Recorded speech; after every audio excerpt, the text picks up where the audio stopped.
Yeah, welcome to our second edition of our farm journal. This is a very important thing that we are doing here today. We're actually drying cows off. The cows milk for 300 days roughly.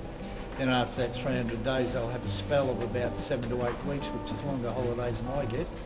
So what they do then is we put a disinfectant into the udders via a tube.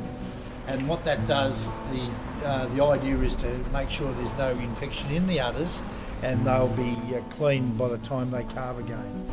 So what we're doing here, we're putting clean the teat canal inlet into the teat. Make sure it's very clean because we don't want to introduce dirt or anything like that, because we're defeating the purpose of putting the dry cow in. So we put in a penicillin disinfectant, which will clean if there is anything wrong in the udder or an infection, we clear that up. Then it's followed by a sealer, which just stops anything getting into the water. And as we know, like with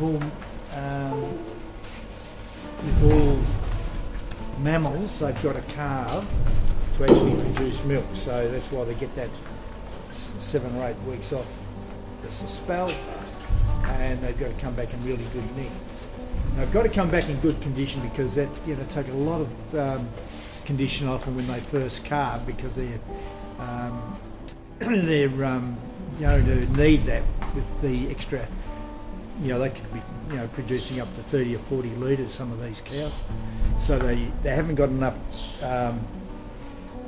grass to eat or be fed to actually do that sort of production. So it's very important that the cows are in very good nick. If they come in poor condition, they're going to be very hard to get back in calf, because not only the condition is the dry period is also a period.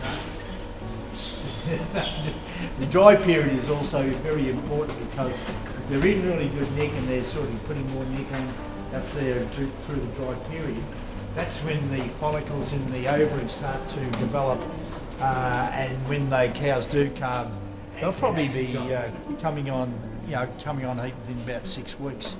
If they don't have that initial really good condition on them, they're going to be very hard to get back in the calf, and going to be throughout your calving season. Well, there you go. That's what we do when we're drying cows off, and explain to you why we do it and how we've done it. And hopefully these episodes are going to give you a bit more insight as to what does happen on farms. And we look forward to seeing you next month with the next journal we're going to do.